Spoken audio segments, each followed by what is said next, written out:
Hello, everyone, and welcome to Shackcast episode number 73. Today, we're going to talk about the Fantastic Four First Steps, a new Marvel movie that has come out in August of 2025. And we're also going to talk about another article courtesy of Variety that talks about Disney, Marvel, Star Wars, all trying to seek a younger male audience that they believe that they're losing. But we'll get to that later in the show because I believe it kind of ties up everything we talk about and puts everything into a nice bow there. So yeah, be sure to have your questions and comments there in the comments down below, and I will keep up with them as we talk here. But first off, I saw the Fantastic Four First Steps yesterday, and I really enjoyed it. I went to go see it in the theater, and, I think what used to always get me out of my chair and into the movie theater was always, it was typically always superhero films. Like, as a kid, it was like, okay, maybe you went to see everything that was, like, cool and hip and that you had interest in, whether it was like cartoon movies or like superhero movies or James Bond or Indiana Jones or Star Wars. And I think now it's pretty much always been like superhero films that are like the main constant that still get me into the movie theater and feel like it's worth the ticket with, the way movie prices are, how expensive it can be. And first off, I have to say, I didn't really know much of the cast here. I know Pedro Pascal because I've watched everything he's been in practically. I mean, I saw him in Narcos, like I saw him as the Mandalorian. I mean, he's been everywhere. He's been The Last of Us most recently, and I think he was a great pick for Mr. Fantastic. I think him being the brilliant thinking man, the neurotic scientist of the group, that's always, when he has other obligations like building a baby crib or something, he is immediately in there typing away on his computer, and that kind of taps into another thing. But let me see if I can keep going on the Mr. Fantastic train here. But I was also like, as I was watching the movie, I was like, dang, we haven't seen him go stretch yet. I was like waiting for that moment. I was like, why is it like 2/3 to like the last quarter of the movie where it's like, oh, he's finally like showing us superhero abilities here. But like, it's so core that there are so many dimensions to his character that I think the movie showed really well, even right from the start. Just sort of the good husband, the father type. This being Marvel's first family really ties into a lot of the praise that has been around this movie, which I think has been that, this is Marvel's first family. This is a really good family movie. Pack the theaters with your family. Like, it's a good, wholesome superhero movie. And it very much has, like, that 1960s futuristic nostalgia. And I think that is what is so core to the Fantastic Four, was it was very much a product of its time, but it also dared to dream. It dared to be more than what people thought was capable in those times. And so, I mean, they're able to travel to space like that. They are able to, have computers and mobile communications and all sorts of things that, in our 1960s America was like a dream because computers, took up entire rooms, mobile devices were, rare or only for the rich. But I think he did a really good job. I really like Pedro Pascal, and I was curious as to whether he would be the best pick for Reed Richards, because I was like, this could either go really well, or it could just be kind of a leading man syndrome, where it's like, okay, well, let's just let, this be Pedro's time. There was a time where every movie was Ashton Kutcher. There was a time where every leading man movie was Ben Affleck. Like, it just so it's like, maybe it is just that, where it's just like, oh, let's give him top billing. He's a popular name. He's a good actor. All these things.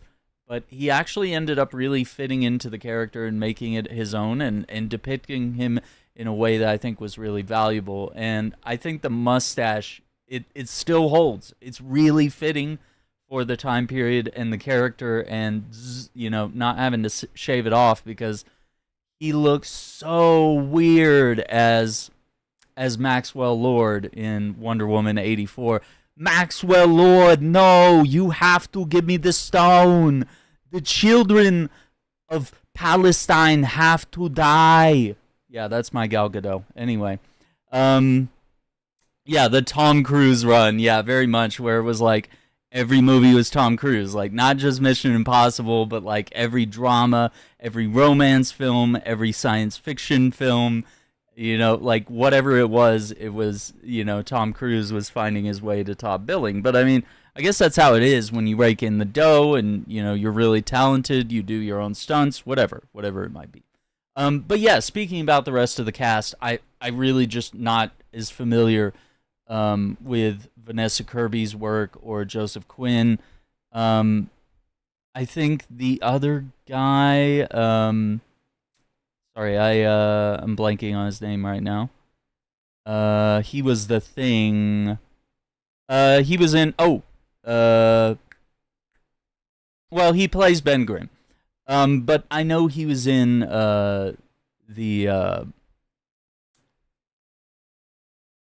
what's it called? The Chef over on Hulu.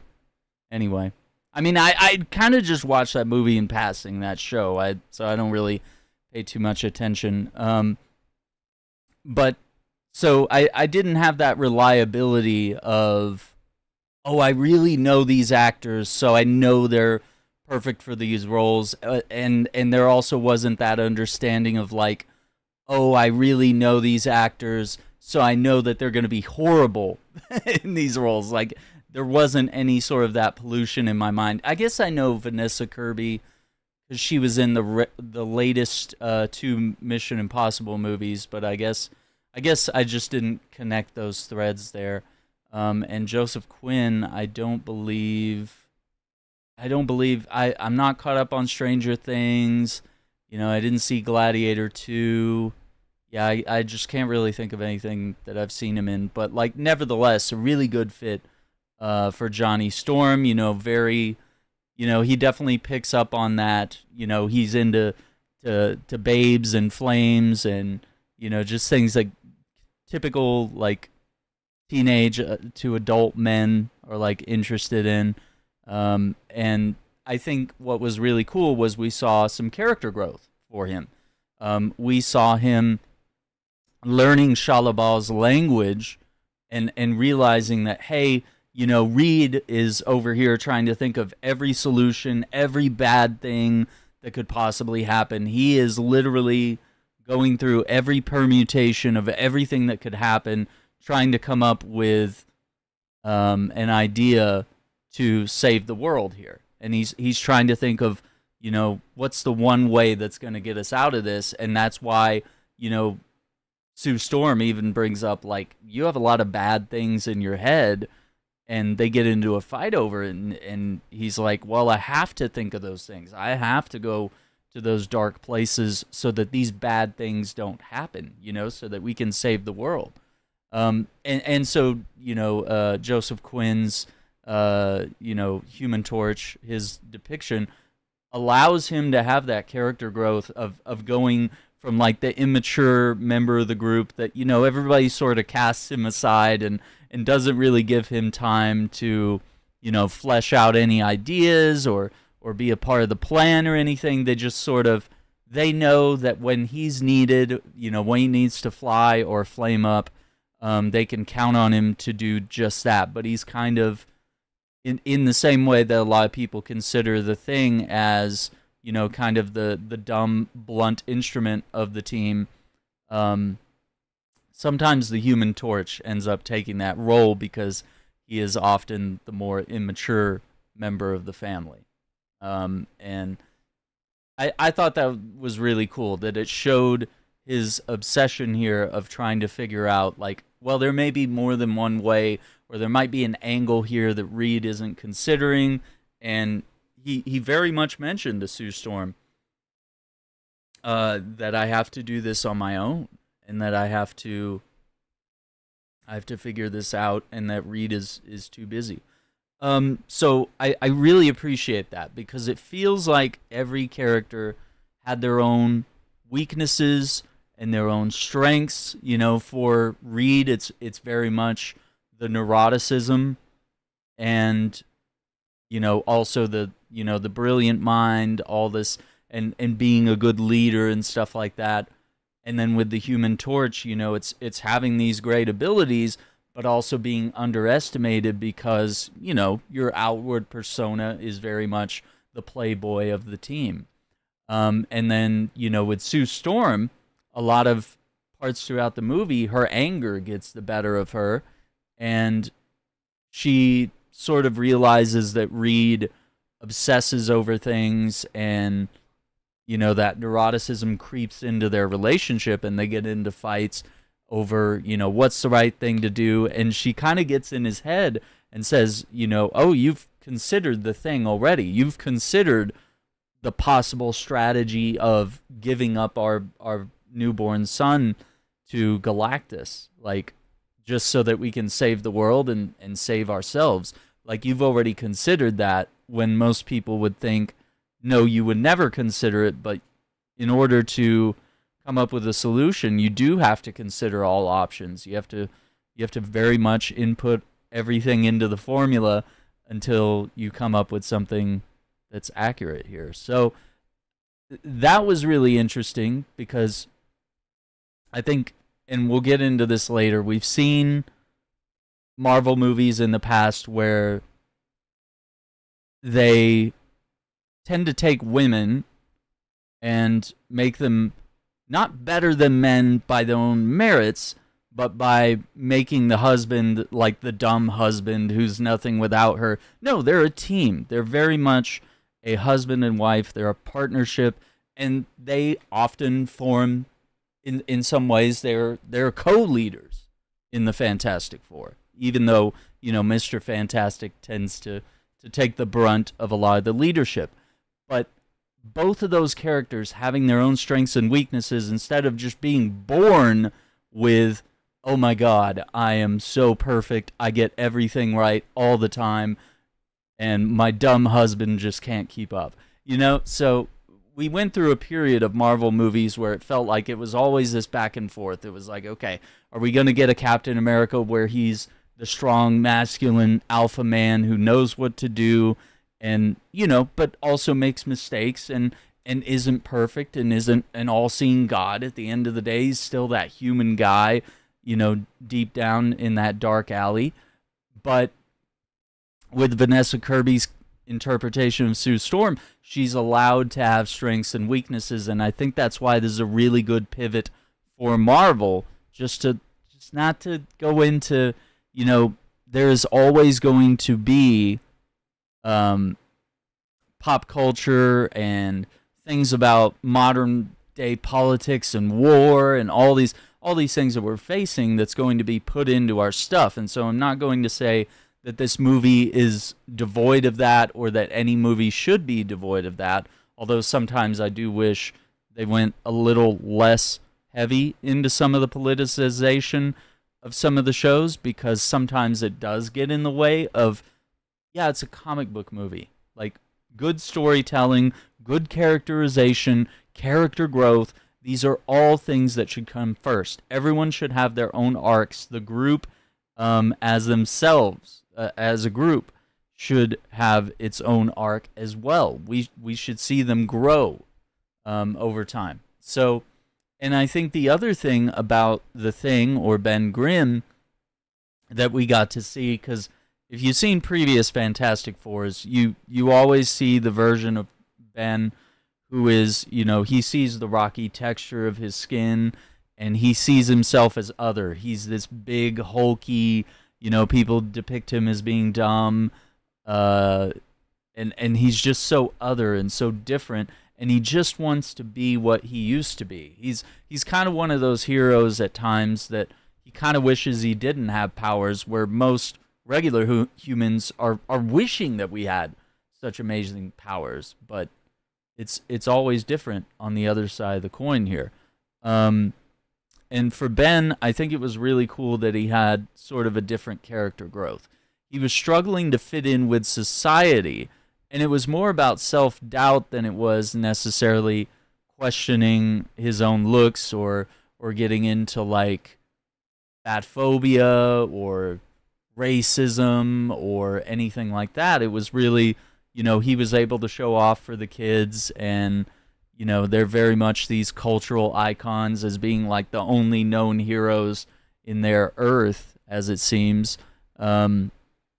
They get a lot of the spotlight. And so I think for Ben, he gets to also sort of take over this fatherhood role of the group as well, where, he's the one cooking dinner. He's the one making sure that the group is together for family dinner every night. No one's late. Like, that's why I say this movie really does bring in heavy-handedly, in some ways, the family values. But it also, he's also the one like driving the car, which is sick, by the way. I have to say, the entire art style, from the costumes, the time period, the design of New York City, the rocket ship, the car, the flying car that they go around in, right? And this is all stuff from comics and TV shows and stuff that's previously been interpreted.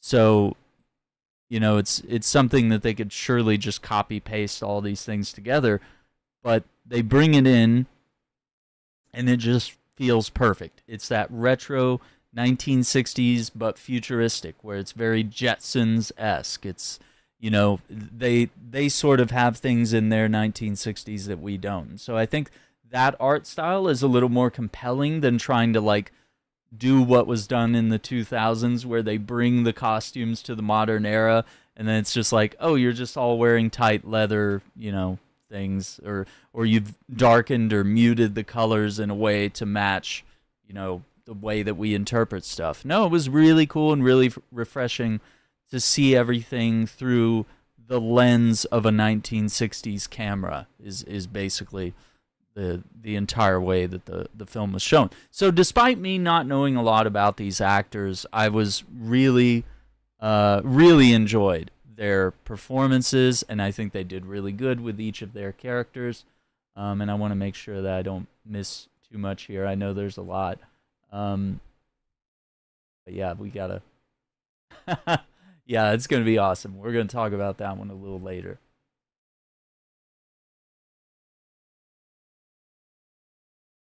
Yes. We do have some video game stuff, yeah.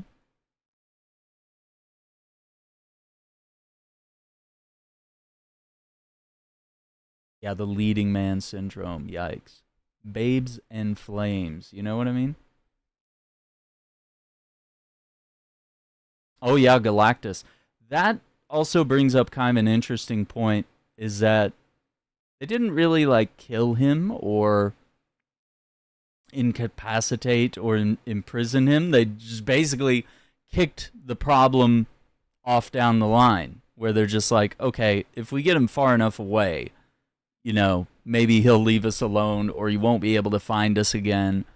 I think that was an interesting way to solve the problem, because it does get rid of your antagonist, but it also leaves it open for the Avengers or for the Fantastic Four themselves to maybe handle it later on down the road, when they know more about him or are more capable of doing so. So, getting into some more stuff. The baby, for part of the movie, they used a real baby, but then they had a CGI baby, and I don't know if it was just unfinished, and they were just kind of rushing it, and they're like, oh, the fight scenes are more important, Stretchy Reed and flaming up Johnny is more important to, rather than having the perfect CGI baby. But I've noticed that CGI babies always look really weird, and in a world where we have, yeah, dude, where we all have like practical effects, or you could use a real baby or a stunt baby. Like there's so many advanced robotics that we have access to nowadays that if you wanted to have the baby floating or glowy eyes or, whatever it may be, like you can do some things in post, with a real life baby. And I think that's more towards the end is the CGI baby. Yeah, a stunt baby that you can like kick across the room and have on wires, someone who's trained, in their wise years of baby acting, and can get around like that. But yeah, that was an unusual scene, and I think it was strange because with Sue, I was waiting to see the color return to her face or some sort of like obvious effect to happen. It was really just a baby just laying on her chest and just kind of crawling around, touching her or whatever, trying to get her to come back to life, as we all assume. Is Franklin displaying some of his first abilities on screen that they were showcasing. It was kind of, they went very subtle with it in a sense, and I was like, why are you guys doing CGI babies when the real thing will do? I don't know. Very odd.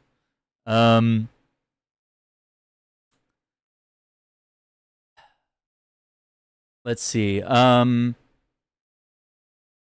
also think, and this was brought up in conversation that we talked about, was the hinting of malice.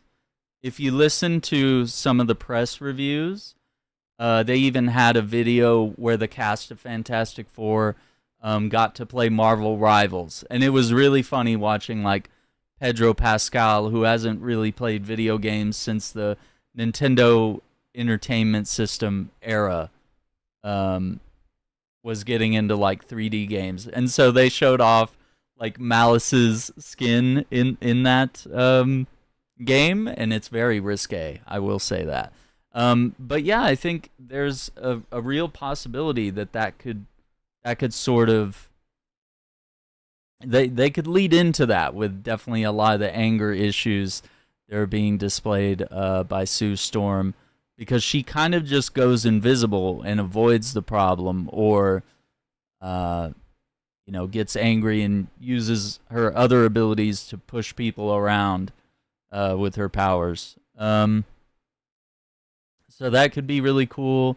I think I already mentioned Johnny Storm. Yeah,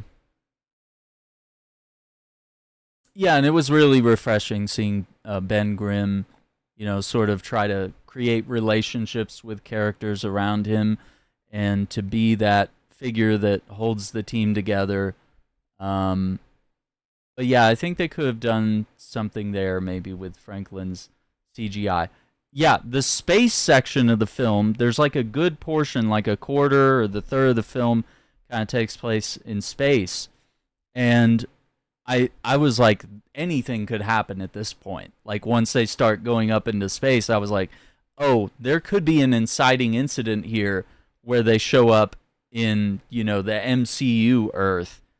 Because that's what I was waiting for the whole film. I was like, there's going to be a thing where something's going to happen. They're either going to teleport their Earth next to our Earth, or into the wrong galaxy, or into a different multiverse, or something weird's going to happen, or their ship's going to jump somewhere wrong, or, they're going to fight Galactus and end up in the wrong place, and then that's going to queue up. Like, I was already envisioning, because we know the Marvel formula, and that's what's kept everything so boring. It's just like, yeah, and then the after credits, they'll introduce the new villain or the new, some new hero, or Nick Fury will come up and be like, listen, I'm thinking about forming a team again, so all these things.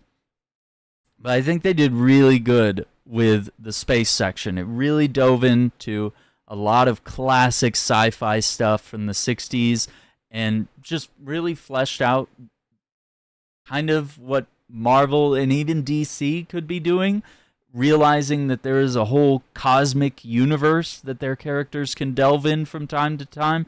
I mean, the amount of times that the X-Men or the Fantastic Four don't even battle aliens or enemies from this earth. Like the amount of times that there'll just be an episode or a comic book or a TV show episode or something where they will just like, boom, they're just on the other side of the galaxy battling who knows what for who knows how long. Like that was so comic book-y and a little outside the formula there.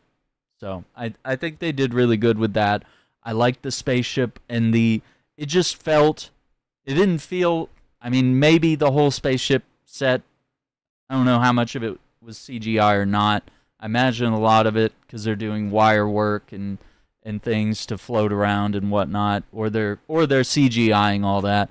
But I do think that whole set was really well creative, and I thought it was really interesting.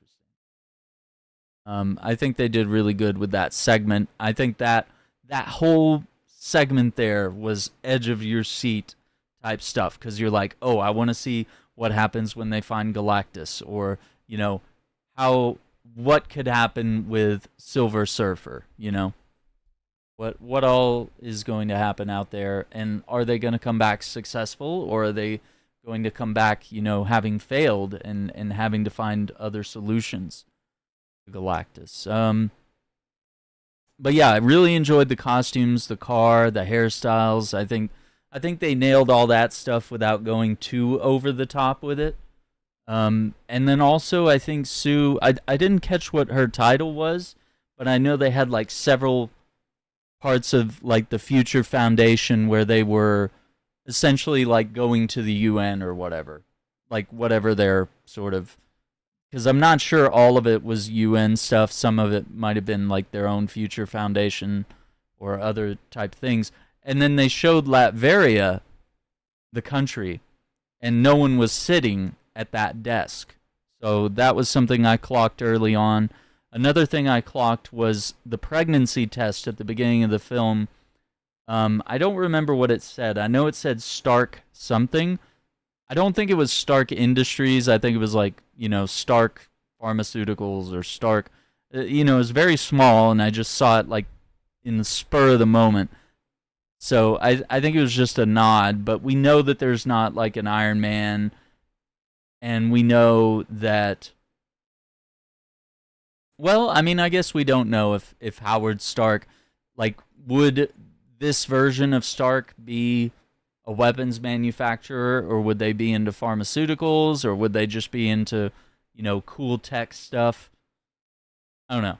But anyway, it looked really cool, and that was an interesting nod. But yeah, Sue Storm actually sort of seemed to head up some leadership roles of the team, where she was the one, you know, sort of at the UN talking to people, and they had all these press conferences about Galactus or about other things that were happening. And she also had her big speech, like, you know, good chunk into the film, where, you know, immediately everyone in America and across the world were like, yeah, one baby for the entire population of the Earth. I mean, this is the classic, you know, equation. Would you doom thousands of people to save millions? You know, would you doom one person to save a million? You know, whatever the formula ends up being. And everyone answers that question differently, especially when it's like, well, would you do it? Would you give up your only son, your only newborn son, to save the world? You would probably look for every other solution first. And so it kind of shows how heartless the world can be to tragedy or to the value of a human life. If it's not our kids, they don't matter, you know? Which is very much how we're treating certain other country right now, where their kids don't matter. It's okay to bomb their kids. But when it's our kids, our precious white little babies, we can't let them come to any harm. So I think it also teaches you a little bit about empathy. It's a good question to throw out there, and it's definitely a heroic dilemma that is is constantly something you have to answer, is like the greater threat and where to take the fight and stuff like that. Yeah, very cool, very cool. Let me see here.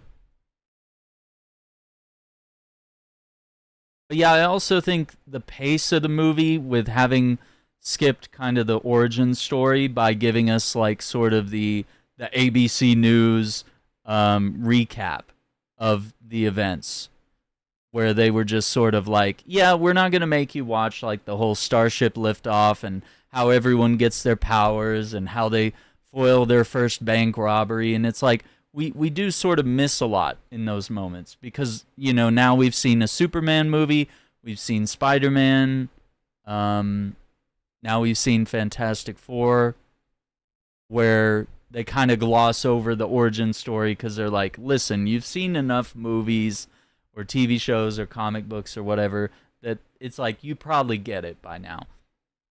But at the same time, I think it messes with the flow of the movie because as I was sort of recapping, I was like, not a whole lot happened in this movie, if you think of it.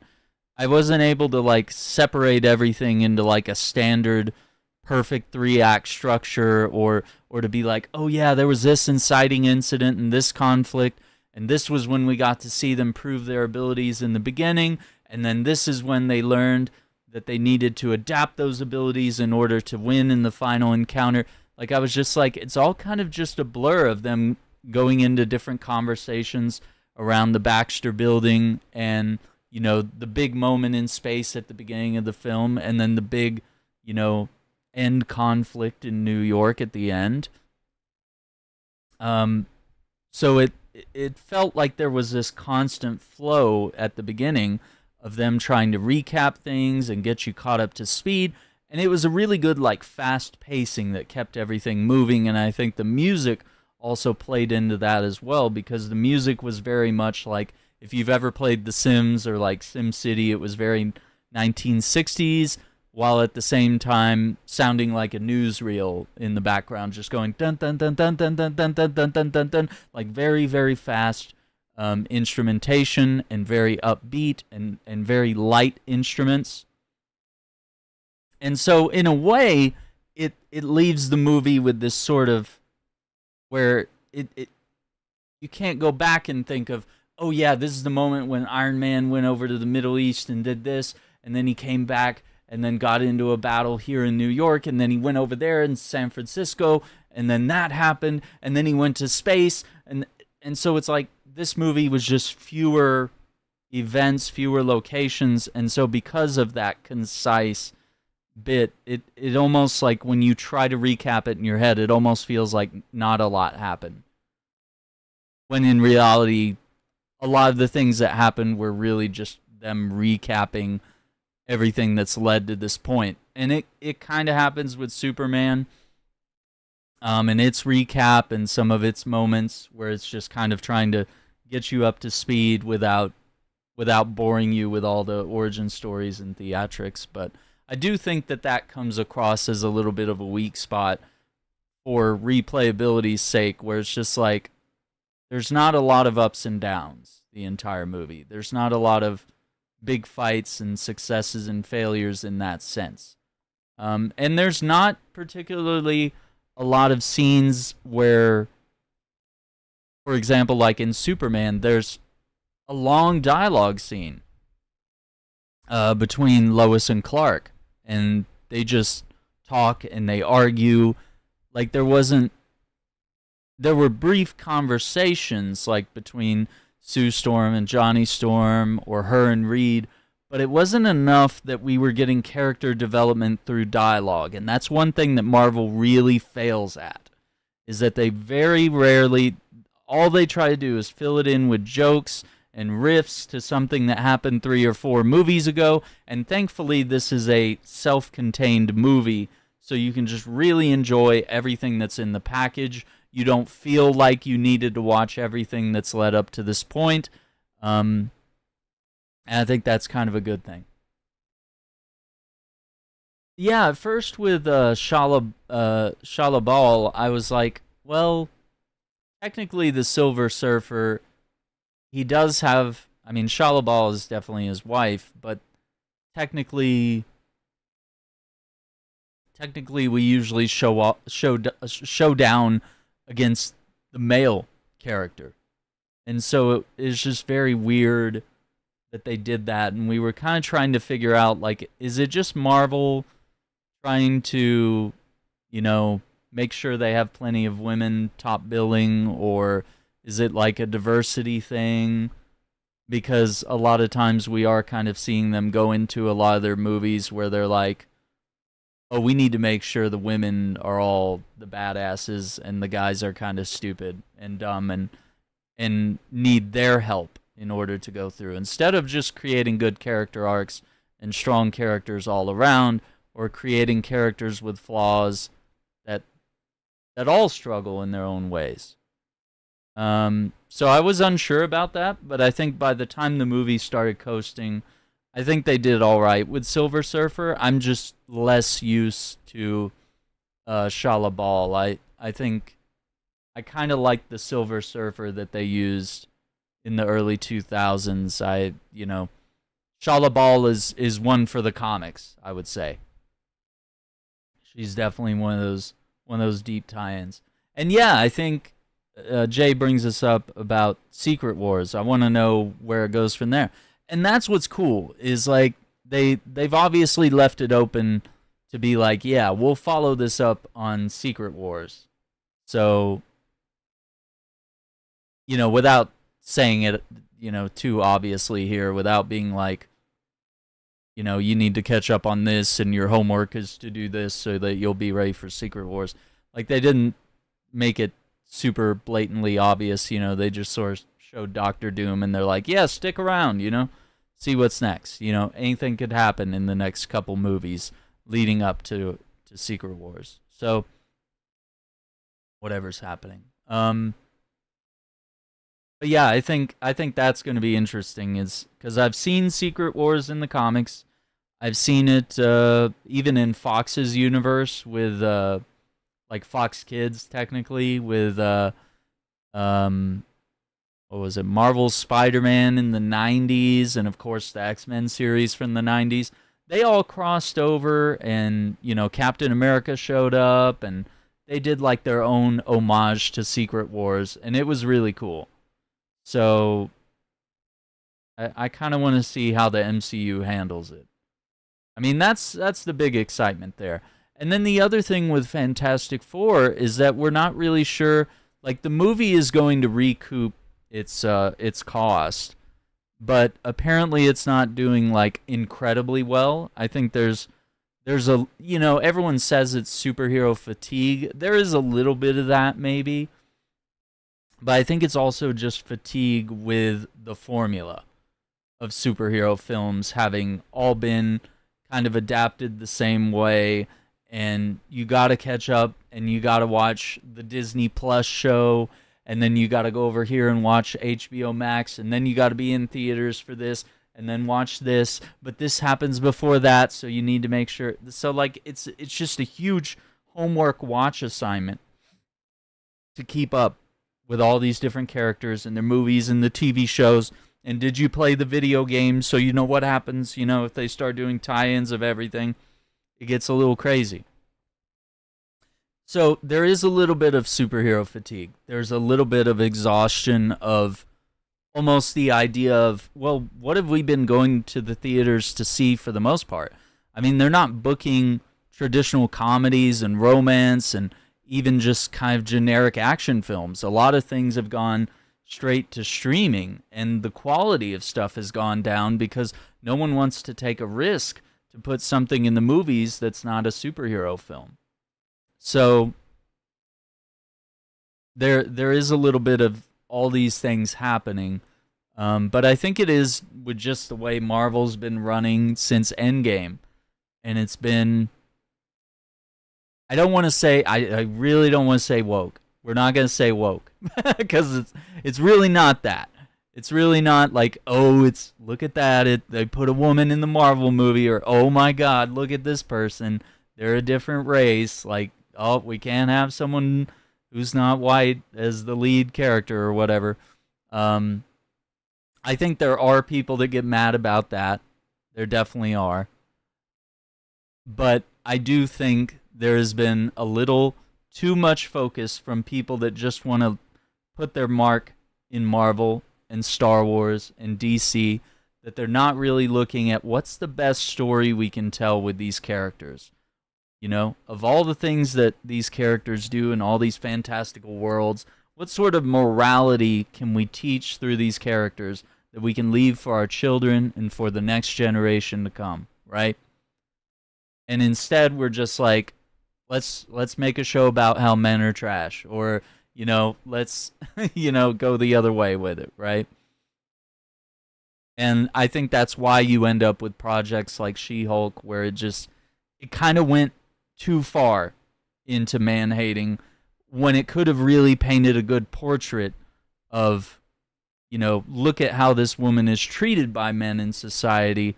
Let's teach men to be better, by also identifying and stating the problem and providing solutions to the problem, and instead of just making a movie where all the women are brilliant, all the men in the movie are stupid, even the Hulk, she tells the Hulk, like, I'm better than you, I know I'm already stronger than you, and she, like, learns this instantly, where Hulk had, like, 8 or 10 years of learning to control his anger and his strength and his abilities and stuff like that.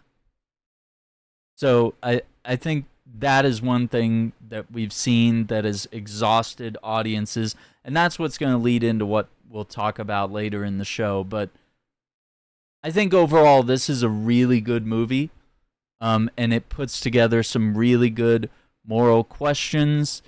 It sets up a future, which I know we're talking about here, how this first movie has actually, surprisingly, I had assumed that Fantastic Four would probably eclipse Superman because, everyone's in love with Marvel. Marvel has been doing this fantastic cinematic universe for, 20 years or so.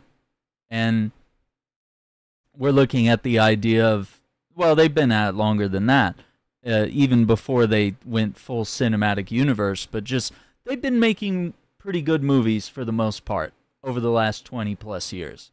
So they have a really good track record. And DC has a really good track record for a lot of their movies. Some people just weren't happy with the direction or didn't give things a chance to grow. So I felt like it was going to be a grand slam and everyone was going to go see Fantastic Four and dog on Superman, because that's usually how things go. But for some reason, the universe flipped here, and maybe it's a reaction to, the fact that nothing can really top Endgame and Infinity War, and people are just kind of waiting for that moment or that setup that goes, oh, this might be the inciting incident of what leads us to that moment. This is how we plot out the next 10 years. And instead, it's been Marvel floundering from one hero or one villain to the next, and canceling Kang, and not really doing super great with the Ant-Man movie, setting up AIM and all that. That all kind of fell apart. So there's a whole lot of issues that have happened. Some things in their control, and some things, seemingly out of their control, that has weakened Marvel to the state. But nevertheless, I think Fantastic Four is a great movie to get out and go see, and I do recommend it, and I think a lot of people that have seen it have tend to enjoyed it.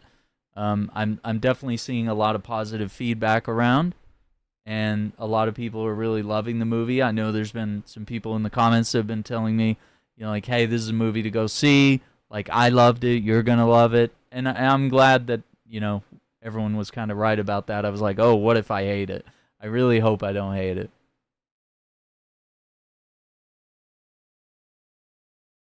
But yeah, I think they did really good. And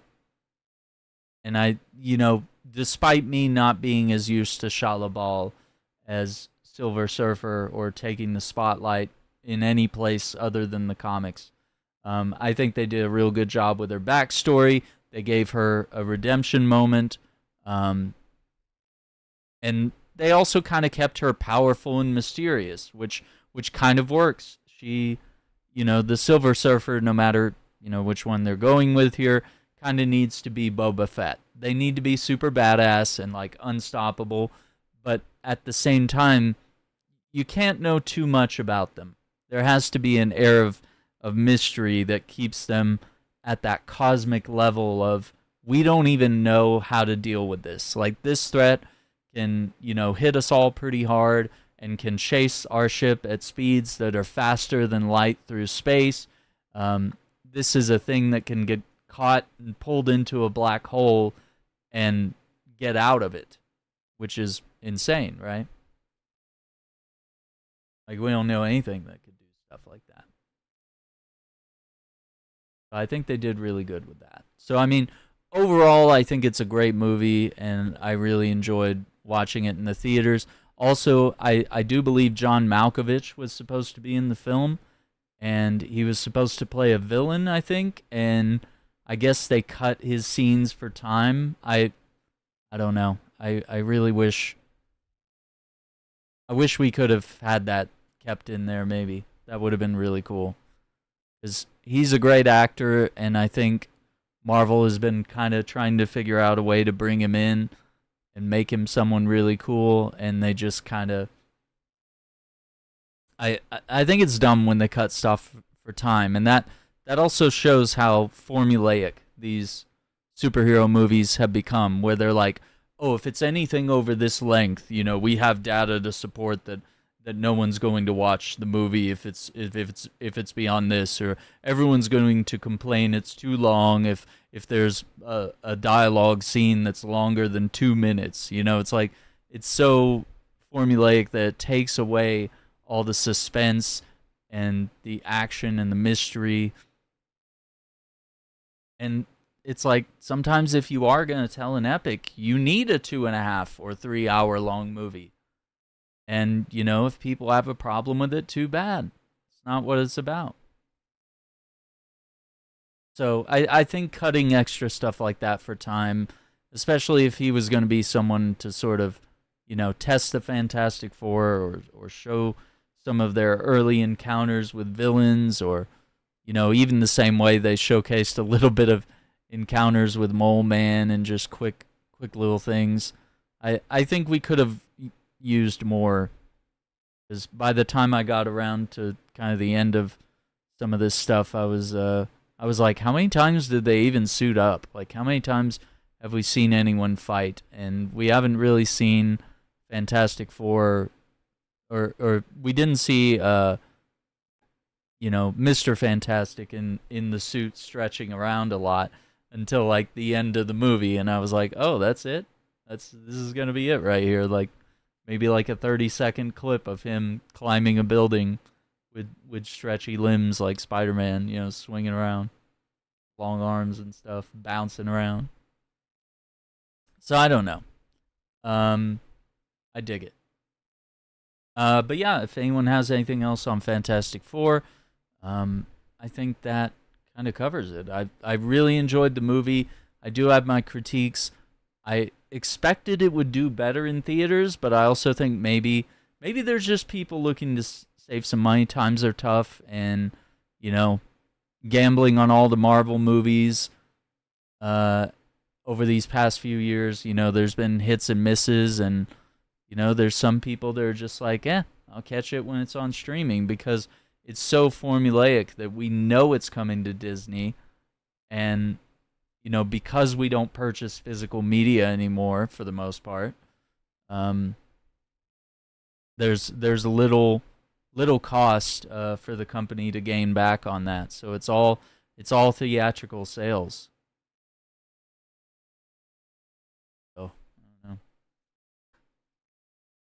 All right, so I wanted to talk about this. This is an article from Variety about, and this kind of taps into like the overarching issue. Disney's Boy Trouble, studio seeks original IP to win back Gen Z men amid Marvel Lucasfilm struggles. So I'm going to pull some things here we'll talk about from this article. But it says here, leadership at Walt Disney Studios has been pressing Hollywood creatives in recent months, multiple sources tell Variety, for movies that will bring young men back to the brand in a meaningful way. Young men is defined here by sources as ages 13 to 28, aka Gen Z. So one of the things they point out is that everyone's looking for habitual moviegoers. Gen Z men were, it says here, numerous studies show that Gen Z men in particular are a lonely, gaming-obsessed group who were hampered in their formative years by COVID-19 lockdowns. Not the easiest segment to grasp. But what's surprising, producers, writers, and other partners in the larger industry, is that Disney has been calling for original concepts to lure the demo back to the movies. So they've said Marvel and Lucasfilm have sated men of all ages for almost 2 decades since the company acquired them. Disney has been seeking new IP and pitches, such as splashy global adventures, treasure hunts, as well as seasonal fair-like films for the Halloween corridor. The calls come as the Star Wars machine struggles to produce any film project, and the superhero genre sheds audiences by the minute.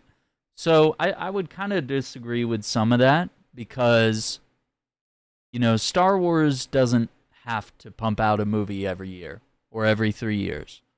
You know, Star Wars has always existed in a way where the original trilogy came out and they told their story. The prequels came out and they told the story that they needed to tell. They didn't hang around and create a bunch of extra movies and TV shows here about every single minor character. And then with the sequel trilogy, you know, love it or hate it, it definitely knew when it was time to go.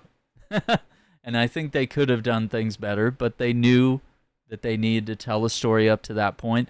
And then I think after they saw how audiences reacted to Rise of Skywalker, you know, they were like, hey, maybe we need to chill with the movies for a while and just focus on TV shows, and maybe come back when we have something really meaningful to say, or when we want to bring in some characters that we really want to showcase. And so, you know, maybe The Mandalorian and Grogu will be a really great movie and a nice way to put an end cap on the Mandalorian TV show. And that's also going to allow us to have Bo-Katan on the big screen as well. I think she's meant to be in it.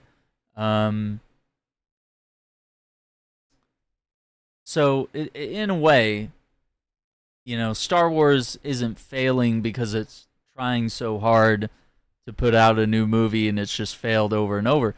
You know, they've had these ideas of doing like a Rogue Squadron movie and all sorts of other things, and these products just get shelved. Like there was eventually going to be a Rian Johnson segment of Star Wars movies after The Last Jedi. They were like, yeah, we want you to make more. And, you know, audiences were not exactly resonating with that. You know, maybe some people were.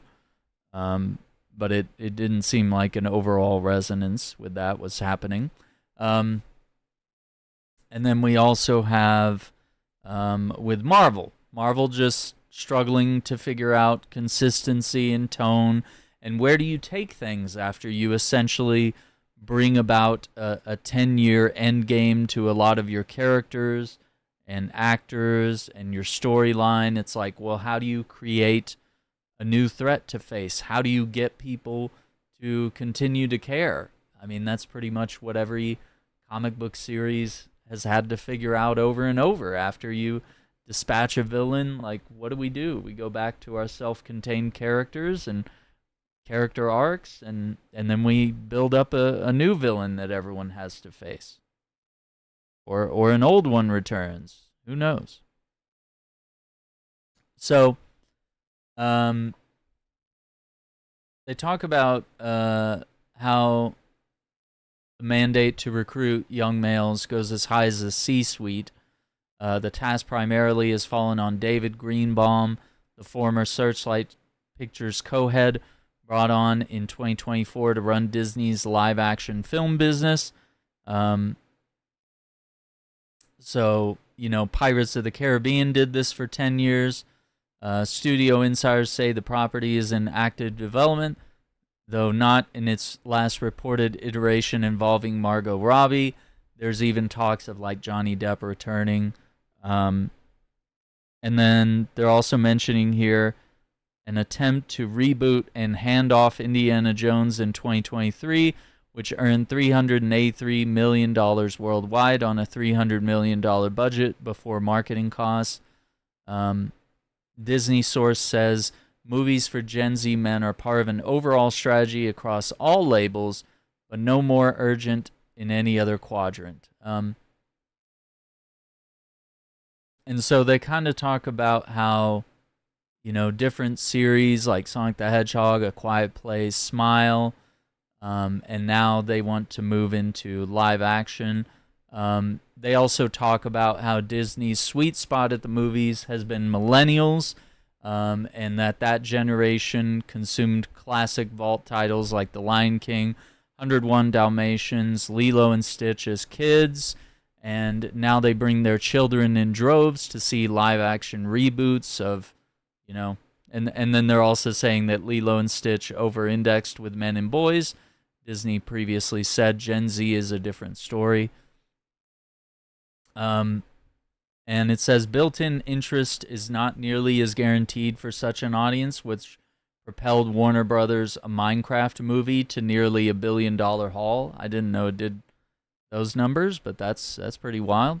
And that was a game that Gen Z played as very small kids, not to mention the euphoric viral moments it created for young men, filming key moments inside multiplexes and sharing them on platforms like TikTok. Universal Pictures' Gentle Minions trend in 2022, when Gen Z bros packed theaters in suits and ties for Minions: The Rise of Gru.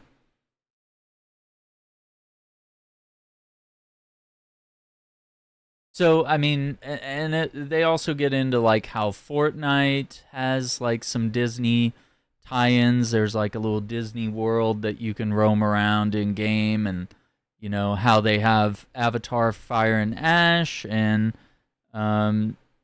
Zootopia 2. And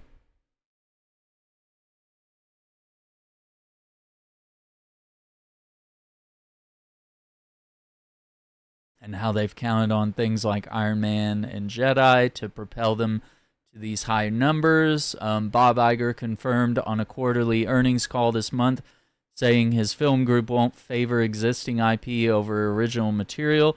The priority, Iger said, is to put out great movies. I think that's kind of blunt and kind of obvious. And I think you could do that whether it's well-known properties or something new. I don't think you need to necessarily say that, it's got to be something new to bring in this new generation. I mean, there's things that are appealing to all generations. You just have to do it right, So put out great movies.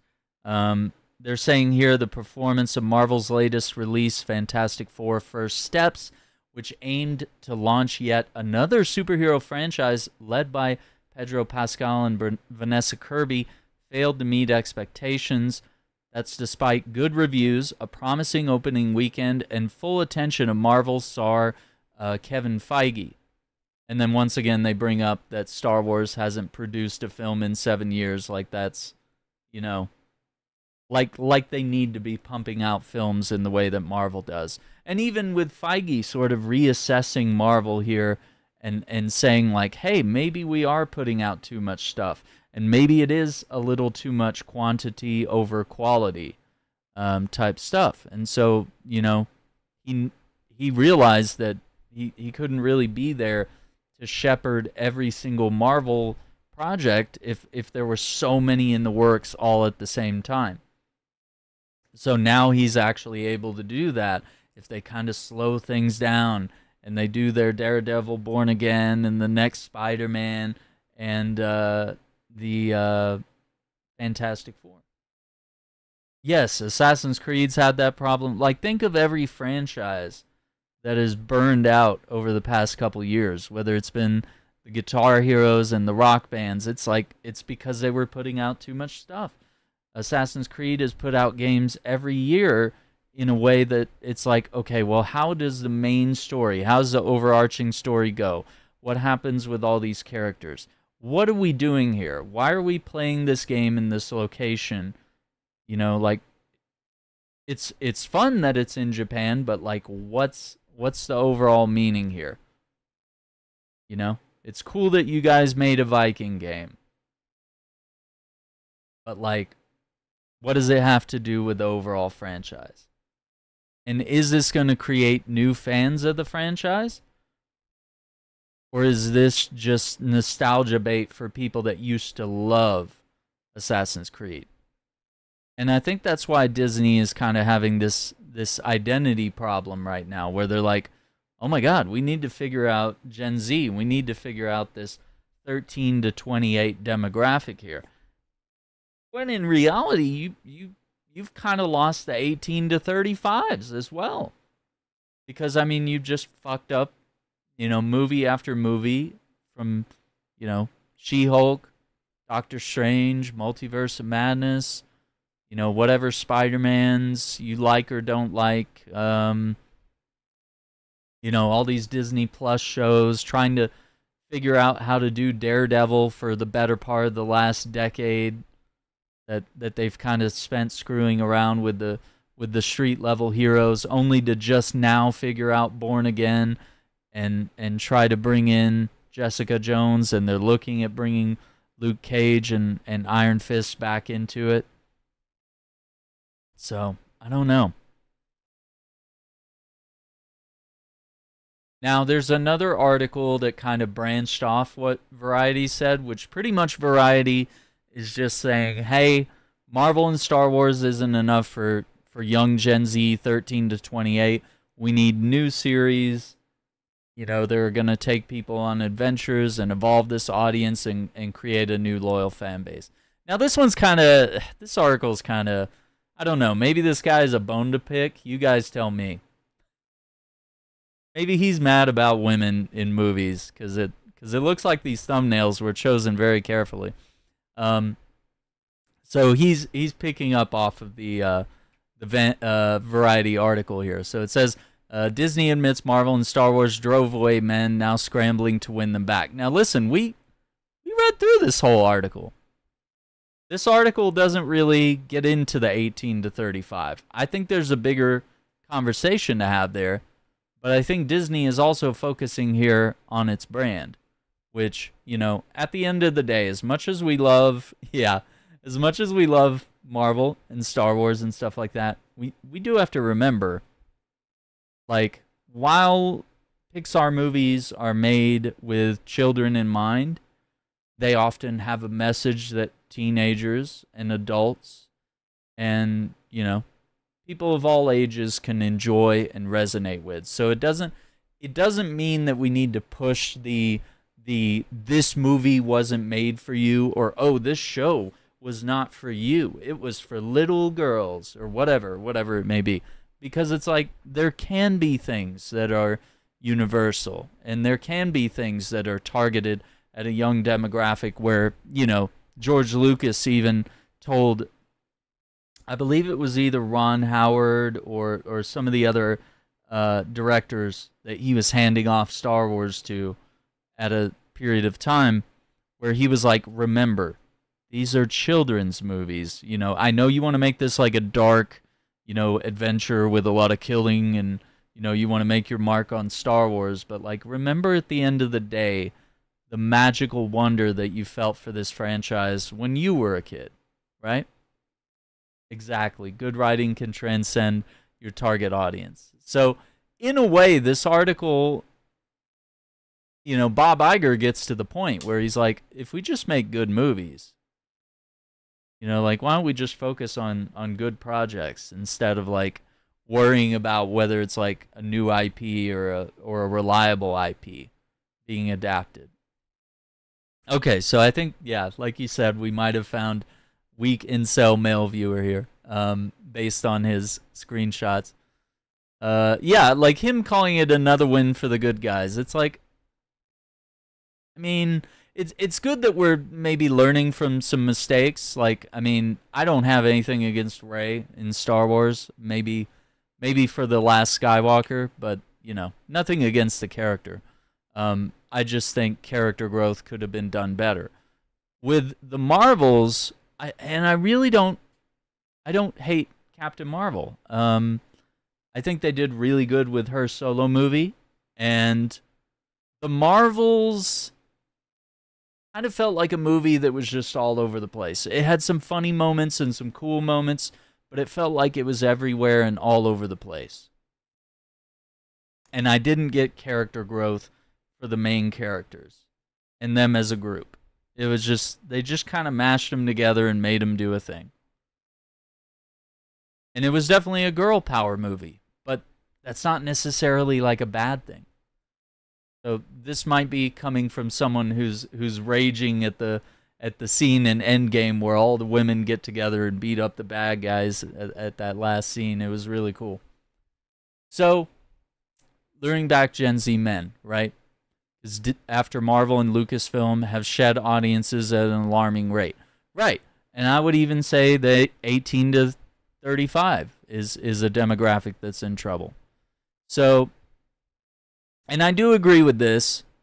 I do agree with this statement that, you know, I understand that they want to target Gen Z and the younger audience because they do have a firm latch on millennials through our nostalgia as kids and how a lot of us are bringing our children to the movies now as well as ourselves, right? But I do think at the end of the day, it's nice to appeal to a larger demographic, and with comic books and Star Wars and stuff like that, the larger demographic buying the video games, the tabletop, the comics. Like, think about your comic book store. It's people in their 20s, 30s, 40s, and probably even further, you know, because there are people who collected comic books when they were kids and probably still do.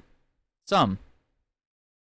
So, yeah, and then we get to She-Hulk, which I already talked about. I do think that movie or that TV show is riddled with problems and could have been done better. And, you know, once again, I wouldn't say Fantastic Four is bombing because it is profiting. It's just not making $1 billion like we probably expected it would and should, especially for a big Marvel summer blockbuster and for a movie that really manages to get on its feet, right? Yeah. There are so many like all men groups and so many male-led superhero films.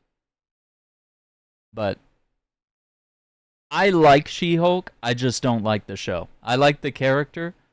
I saw things that they did right, and I saw a lot of things where I was like, you're literally trying to make Hulk weak to make her feel strong when you can use this as a moment of mentorship. Yeah, trailing behind Superman. Yeah, like I think people writing these articles and saying it's bombing, that's what they want to think, right? Like that's what this guy wishes deep in his heart. And it's like Thunderbolts didn't bomb either. It actually did fairly well. Captain America, I'm not sure. Because I was boycotting, so I was like, I don't care. Yeah, this gets into the focusing on individual IPs. It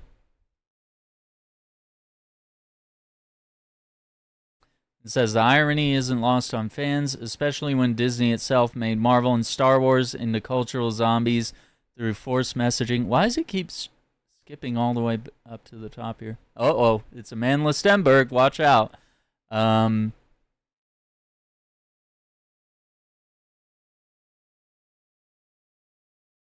Yeah, there it is. Okay. So yeah, made them into cultural zombies through forced messaging and by alienating and blaming the very audience that made them a global phenomenon. So I think what he's tacking onto here is how She-Hulk made men feel, because it was definitely a male bashing movie, and I think they went a little too far. And I think also with Amandla Stenberg, trying to say everyone who doesn't like the Acolyte is racist or sexist because they don't like her or her character or one of the other characters or whatever it may be. It's like, no, we just don't like shitty shows or shitty movies. And, even when the new sequel trilogy of Star Wars movies was coming out, there were always arguments over, oh, you're just racist, or you're just sexist because of Rey. And it's like, no, we just want really good character development and plots, and there's nothing wrong with Rey. There's nothing wrong with Finn. I think they could have also done better with Finn. And that just dropped off because they basically Disney caved to the racist. They were just like, oh, well, we need to sideline his character and not allow him to become a Jedi, even though we've had black Jedis in the past.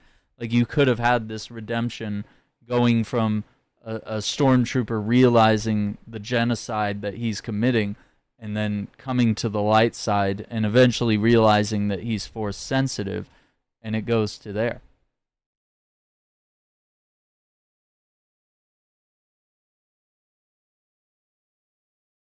So there is a sense right here where when you do alienate and blame the audience that consumes this, because like men are going to watch this, women are going to watch this, and if you're pushing away the comic book fans or the Star Wars fans, then we have a problem, right? We gotta go back to the basics here.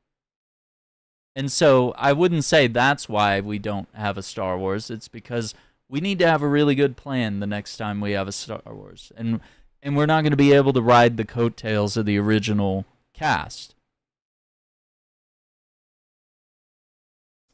And it's been shown that even creating new characters, sometimes you can screw that up too. Yeah.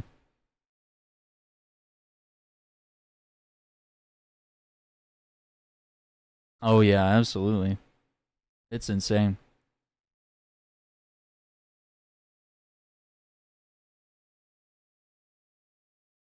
Yeah. So, I mean, he kind of has a little bit of a point there, but I think it gets into just kind of this typical rage baiting type thing here. And I heard this, the Force is female, and it was the director of the Acolyte, I believe, or no, it was hang on.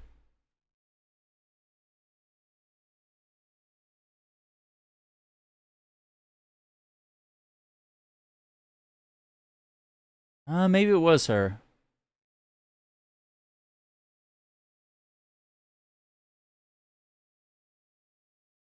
Yeah, it was the Acolyte showrunner that was, trying to say Star Wars is gay and we're going to make the gayest Star Wars. And, Amanda Stenberg was saying the same thing. And it was just like, it's another situation where they want to make their mark on Star Wars or to turn it into something that it's not. It doesn't mean that Star Wars can't have representation of different races or gay people or any of these things, but it was never like we need to make this show specifically very gay.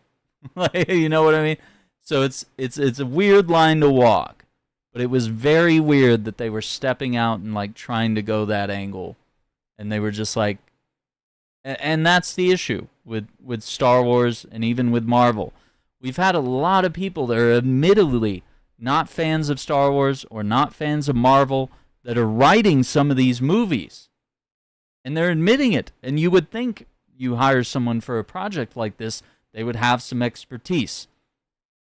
You hire a guy to build a spaceship, you think he's going to understand, physics and engineering and stuff. And when you figure out he just watched romance movies as a kid, and that's his qualification, it's like, yeah, maybe we shouldn't have this guy building our spaceship.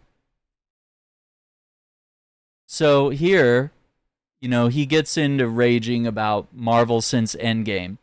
27 projects, only a handful considered watchable. I've watched more or less everything. There's been a lot of bad ones. There's not a lot of good ones. I don't know about watchable. But as a comic book fan, I'm always excited to see everything. But you also never know when you're going to have a stinker on your hands, Star Wars and see, this is the other one, blaming Kathleen Kennedy.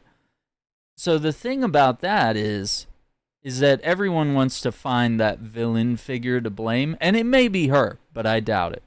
Because, her name has been in the credits, executive producing, practically every Disney-owned or Lucasfilm product for the past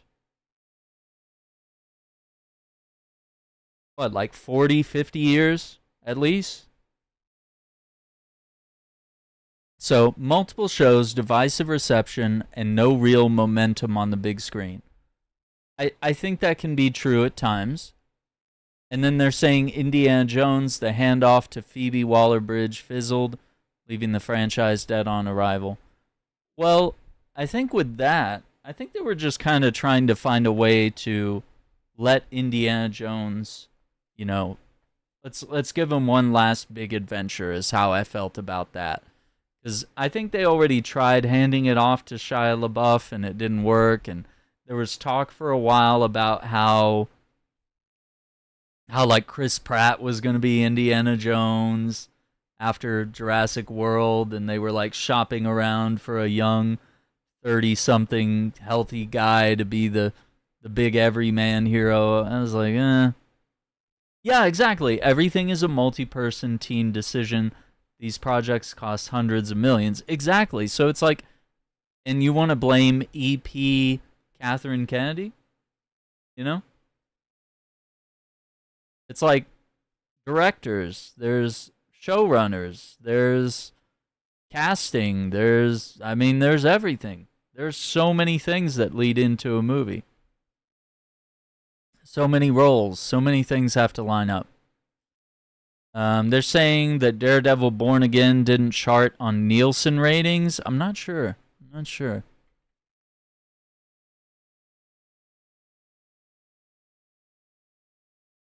not sure about that one. Oh, it didn't chart in the top 10. Okay. For any of its episodes. Okay, well, Marvel's in a finicky place, and, you are bringing back a treasured TV show, but, you're bringing it back so far away from its prime that, you do run this chance of messing it all up, or your actors have aged beyond their roles or whatever. Granted, it's only been 10 years, but still. Or maybe a little less. Not everything needs to be a huge hit. Yeah, that's kind of the other thing with flops, or everything needs to be either a $1 billion movie or it's a flop. It's also why video game reviews are kind of in the toilet as well. Everything either needs to be a 9.5 or a 10 or whatever, because if it's a 7 or a 6, it's, oh, that game's trash, it's garbage, it's dead. Dead game, right? Yeah, dead game on day one releases. Yikes. But yeah, there are some shows that, will resonate with a smaller audience, and sometimes they might blow up. Sometimes it might blow up years later. You end up with some sort of like a cult hit. I don't know. I feel like trying to blame that Daredevil not starting on Nielsen. I think that's more of a you're trying to make it a microscope problem when it's like it's bigger. It's a bigger issue, and you're trying to zoom in on like tiny little thing as to why Daredevil Born Again is not grossing $1 billion or something. And then they said Willow, which Disney removed entirely from Disney Plus. I don't really know much about that, but I think that's also a bigger story of how HBO has straight up deleted movies and TV shows from existence, whether they were in production, ready for release, or fully released, and then just removed from existence. And then, he gets to this point further in the article. He says, according to Variety, Disney is shocked to find out it needs men back. Not just Gen Z, but all the men it openly mocked as toxic or incels. I think someone feels targeted. I think this guy feels like it's all about him. But like, while I do agree that Disney does sort of need to rediscover this 13 to 35 demographic, where they're mostly focused on the 13 to like 28 or whatever, I think they also kind of need to focus on just maintaining that dynamic, because that's a pretty big window. And it's like, yeah, you do kind of push away the traditionally male genres of Star Wars and Marvel, where, Star Wars has always been for children. It was never directly marketed as like, oh, this is a boy movie or this is a girl movie. Just because they had a main male character for a lot of years, or with this new sequel trilogy that they had a female leading lady for Star Wars, didn't all of a sudden turn the series into a girl-only show. It was them trying to broaden their demographics and tell a story as well. And they wanted women to be able to imagine themselves, for little girls to be able to imagine themselves as Jedi. Even though there's plenty of them throughout Star Wars history and in TV shows and comics and stuff. But, to put one front and center stage, totally different. There you go. So yeah, I think this guy feels a little hurt. Like, I see that it's a problem, but I feel like this guy might be overreacting a little bit. Like, I see that if you're failing to capture that male audience, you're kind of also just failing in general with your products, because like men should enjoy like superheroes and Star Wars. Like, these are just things that we typically like, is like dudes fighting each other or whoever, people fighting each other, and space lasers and dogfights and laser swords. Like, all these things are innately things that young men and even older men will probably think is pretty cool. I mean, there's a lot of us collecting lightsabers and trying to make real ones. Unusual. And Disney insiders admit that they want more guy-leaning shows like Pirates of the Caribbean or adventure films, and they're also, considering moving away from the Margot Robbie reboot of Pirates of the Caribbean and looking to bring back Johnny Depp. And he also brings up this point here. I want to read this because I actually haven't read this part yet, and I want to see what he means here. The fans who grew up with real heroes, Luke Skywalker, Iron Man, Captain America, have checked out. And unless Disney changes its creative leadership, looking at Feige and Kathleen Kennedy specifically, This guy loves to like find like specific people and blame them instead of being mad at like a specific project or a specific team. Marvel and Star Wars may never recover, and it's something Disney may already be aware of, that those brands are damaged beyond repair, hence the move to more originals. Okay, so that's the last paragraph of the article. Yeah, as if women heroes aren't real heroes. That's what I was when I saw him say real heroes, I was like, "Oh, this is about to be like a no offense, but I'm about to offend you, you know?" Not about male or female, it's about destruction of legacy characters. Yeah, I got you there, Kay. If instead of Rey there was a male character and Luke was treated like he was in The Last Jedi, not much would change. Not much would change.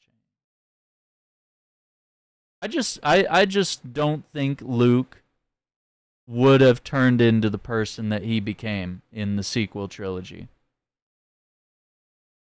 It doesn't make sense. It doesn't suit his character.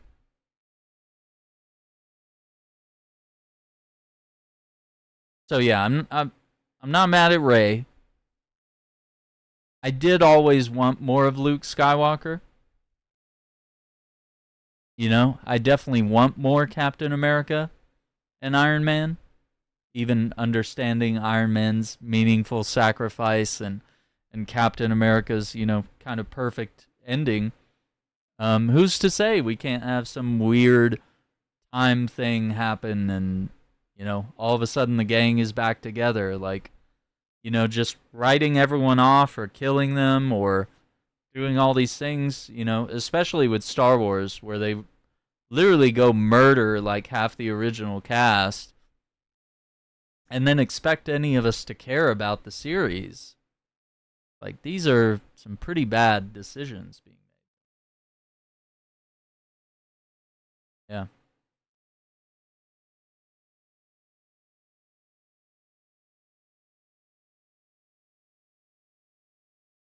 So, I don't know about real heroes,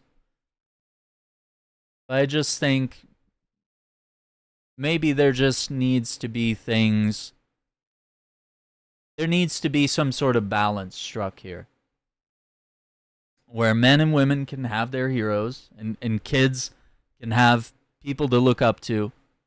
But you kind of got to sort of write it in a way where Fantastic Four, as I've talked about, it doesn't really push an agenda. It doesn't say, hey, this is a boy movie or hey, this is a girl movie. Like, they're just like, it's a superhero movie and it's about this super family and you're going to find the character in this group that resonates with you the most and that's who you're going to dress up for this Halloween.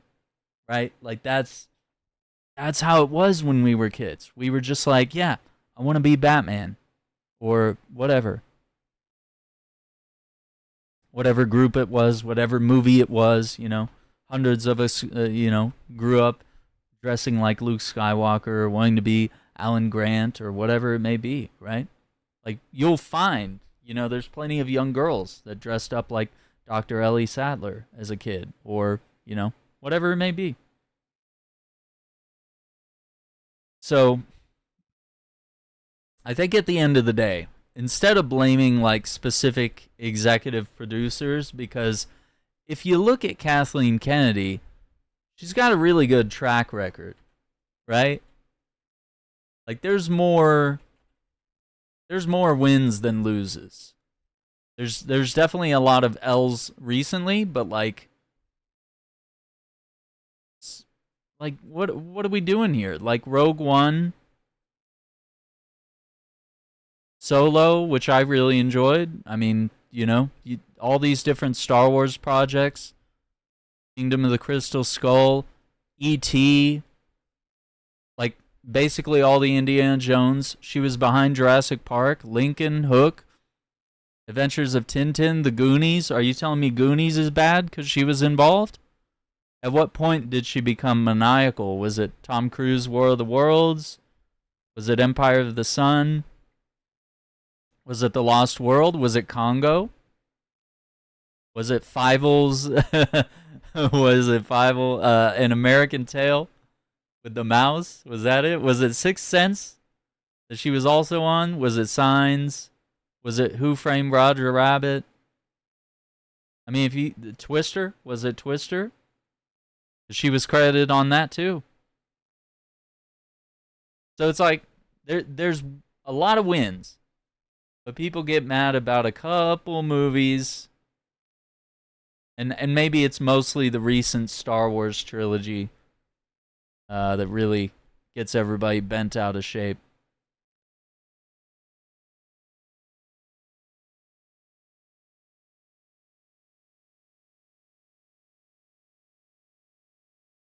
Dark Phoenix had an agenda or a plot. Oh no, with actors who act. Oh no. Oh no.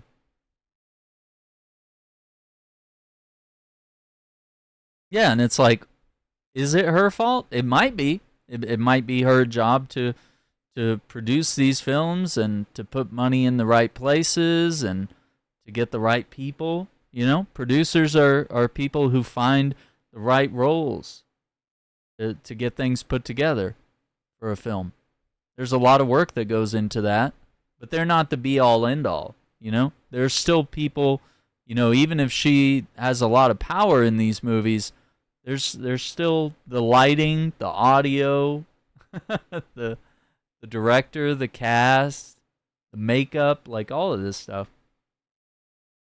Superhero genre is mostly male oriented, just like romantic movies are mostly female oriented. It's been that way or this way. It's been that way for years. Yeah, see that? I mean, that does make sense. And the thing is that like anyone can watch superhero movies or romance movies. I've watched both, a lot of both. But there is kind of that simple fact that for the longest time, science fiction and superheroes, that was a boy thing, and it was very male oriented, and you were usually made fun of. And now that it's gone mainstream, we kind of don't know how to handle it. We're like, how do we make this appeal to the widest audience? Because if you do appeal to everyone, you end up appealing to no one. So you can't be so broad that you try to make it for everyone. You have to sort of have your niche audience and do a really good job with it and tell a really good story that everyone can identify with. And so, we've seen how romance movies and romantic comedies are definitely tailored to women because, a lot of young kids, young women, whatever, sit around, fantasizing about, what their wedding day is going to be like, and they play with their Barbies and all these things. It's all very stereotypical female upbringing, is that they would watch that because these are their interests, and this is the way we raise young girls to become women. In the same way that men run around, or boys grow up to be men by, watching adventurers and gunfights and lightsabers and things like that. But I think it goes to show that with a lot of recent, or even just going back to the classics, even going back and having watched Spider-Man over the last year and rewatching Indiana Jones stuff over the past year in theaters, I was just like, where is this nowadays? And it's not the macho man charisma or the we just need boys movies again. It's like, what happened to the writing and the art style and the characterization and the period dramas and the, just what happened to all these things that went away? Yeah. No women fantasizing about Spider-Man No Way Home. No men excited about Vampire Diaries.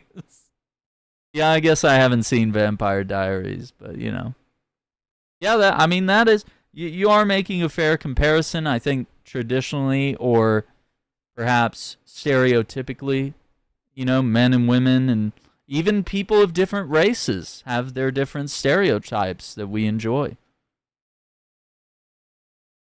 It's pretty hard to get me to watch a Bollywood film, but to like other people, that might be their bread and butter. And for some, they might be groaning at the idea of watching a musical. But for me, not a woman, I'm excited when I see a musical. Yeah, and I mean, we do have to factor in the idea that all these things exist. Just because I thought as a boy that Toy Story was only for boys because it was Buzz Lightyear and Woody, um, it turns out that lots of young girls watched that and found their heroes there. Or maybe they enjoyed Buzz Lightyear just as much as I did, you know? Same with any of these great things I grew up with, whether it was Star Wars, Jurassic Park. Man, wait till we all find out about gender bending characters. And how many women have dressed up as Batman, or how many dudes have a, I don't know, what, gender bend Harley Quinn? I don't know. For Halloween. Yes, I'm a jester. Majority, okay. Sure. But there is a whole world out there full of tastes. And so I think with this article, whether we're focusing in kind of on the original article here with Variety, saying that, it's like, hey, we just need to figure out what's going on with Gen Z men, this 13 to 28. Or if it's this guy who's kind of really mad about seems to be mad. I don't know. That's the picture he went with for the headline. If he's just kind of mad and saying that Disney is scrambling and they're hopeless without the Gen Z audience, I think they're doing fine. They're still making billions of dollars. But it's like, could they be making billions more if you had a wider audience? For sure. Jim Bro podcast. Listen. Have you been lacking testosterone lately? Well, I have a sponsor just for you. Cut to the ads. Do I still have ads? I don't think I have ads. Do we? Check out my merch store on Spring. No, we're not doing Spring anymore. That one's old. Hang on. Remember that the best way to support the channel is to sign up for a membership on the YouTube channel. Members get exclusive channel badges to highlight their continued support over the months and years. As a member, you get access to special emojis expressing a variety of emotions and support for the channel. Members will also receive photo and status updates, early access to select videos, and at higher tiers, access to a members-only Discord channel. Your support is what keeps the Shackcast photography blog and the YouTube channel going. Please like and share the video and subscribe if you're new to the channel. Don't forget to ring the notification bell so you don't miss out on a video or a Shackcast episode. Thank you for tuning in.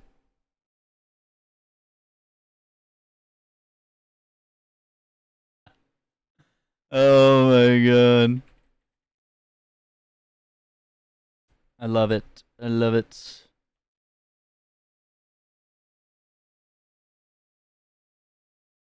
It's interesting. Oh yeah, man. I got a whole thing about Doctor Strange and the Multiverse of Madness. Yeah, and Thor. I mean, so I do think there is a bigger thing. I've talked about She-Hulk repeatedly. But like, I loved the first Doctor Strange. I was very disappointed the Multiverse of Madness didn't live up to expectations, and I was so excited about the idea of the multiverse. I was excited to see how the characters in that film would grow and change.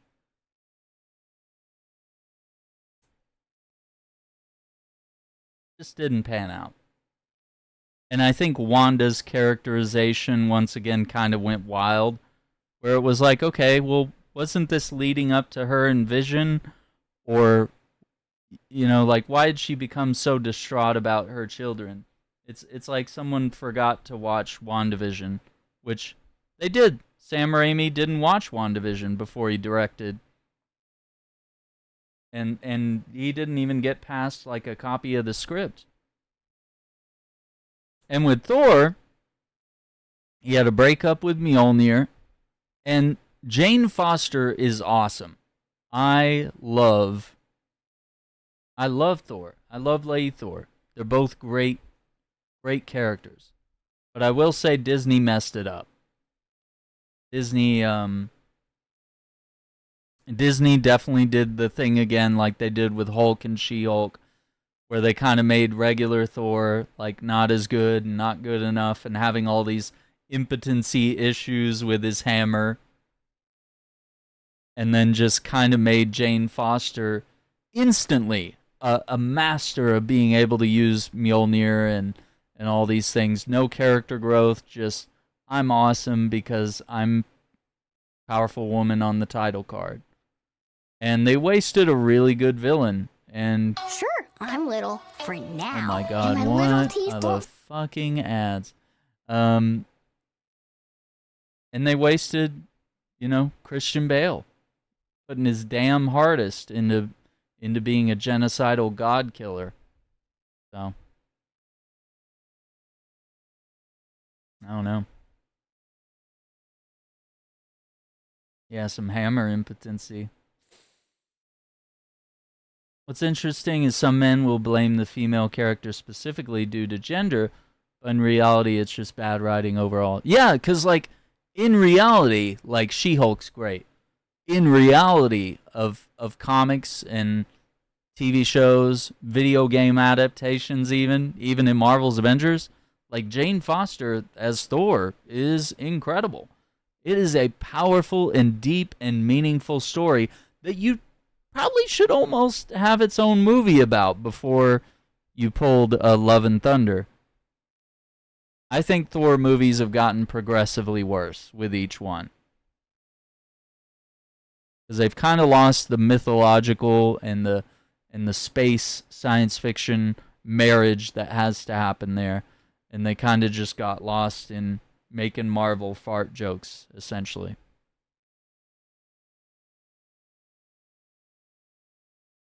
Well, and I don't even know if it's necessarily the problem that the writers are feminists. Because, like, then again, it's not really a problem. It's more an egalitarian movement for women. And men have to help in that movement, essentially. But it is definitely a group of bad writers that want to make their mark, whether it's Marvel or Star Wars. And we have... Sure, I'm little. What is happening with this? And my little teeth don't seem like such a big... What is this fucking... Some, like, dentistry ad that keeps playing every 2 seconds. Okay. I'm just gonna, like, close all this. I think we're done discussing the article, goodness sake. Alright.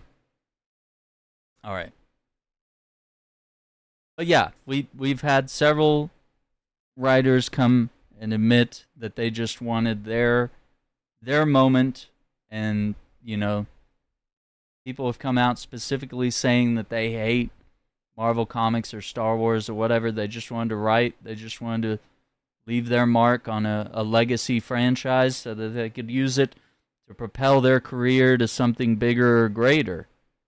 Or it's just a checklist item for some of them. It's not that they wanted to actually tell something cool about that story. I don't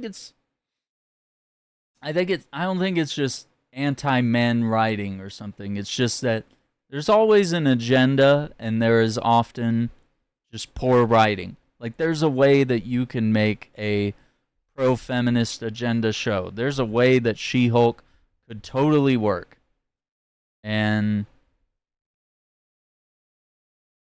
they just chose to go a little too hard in one direction that it undermined whatever semblance of a story that they were trying to put together, so much to the fact that they don't even mention She-Hulk anymore. They don't reference it. They don't even, like, Hulk hasn't even shown up, I don't think, in a project since then. And if he does, they'll probably just be ignoring whatever happened in She-Hulk, you know? Anime has gone highly mainstream. Current stories are far superior to Hollywood. Wait, so are you saying that anime has reacted better to Hollywood by going mainstream? Like they've had an easier go of it without letting it get in there? Yeah, because like everything practically has some sort of agenda or moral view or some sort of, politics shapes our art and our media. So it's not necessarily that any project needs to be free of any of these things. It's that it's a very sharp needle to thread. And it can either shape a project into something beautiful, or it could absolutely ruin it. You know what I mean? I mean, I've watched some anime. I can't really think of. I feel like anime has been so broad where it's like there are things that cater to men, there are things that cater to women, and there's animes that cater to everybody. And maybe our other mediums of live action or other types of animation or otherwise are just catching up. Or maybe there's a more traditional structure that has to be obeyed, particularly in Japan, but maybe even with anime out west in the Americas and otherwise.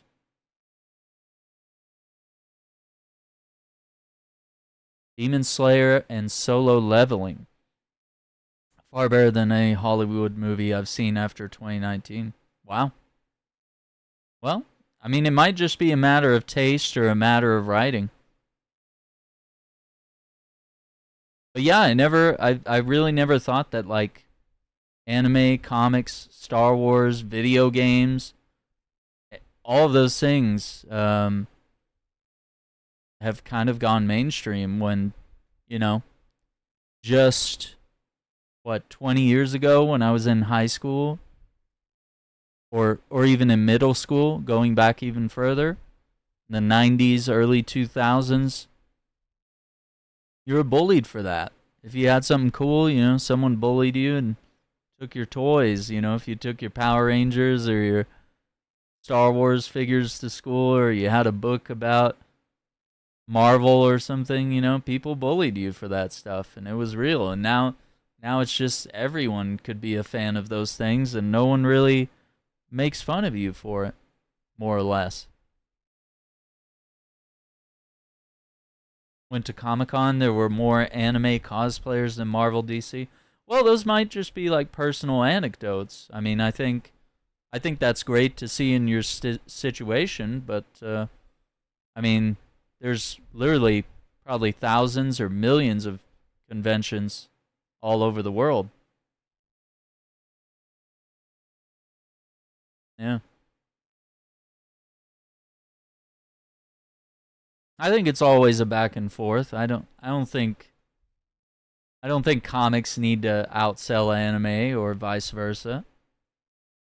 Or movies need to outdo anything.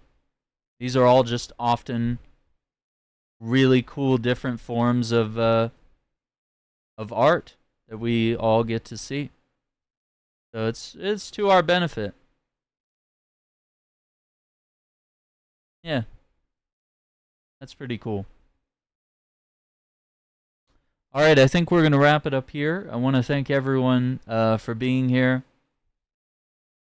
Shackcast episode 73, long overdue, folks. I was racking my brain about what we would do for our next episode after Superman, and it took me a while to get around to Fantastic Four. But I really enjoyed it overall. I think I don't have a lot of like harsh or critique type things to say, and just there are things I enjoyed and things I was like, okay. But like overall, I was like, this feels strange in an era where we seem to have lost Marvel's really solid, self-contained movies. That just feels like a thing that doesn't exist anymore. So I think us getting back on the wagon for that was actually really cool.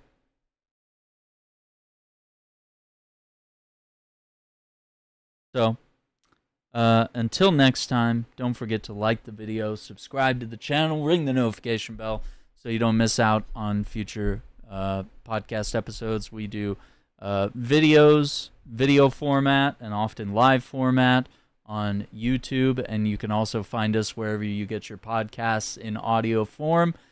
Until the next one, take care, be safe, have a good one.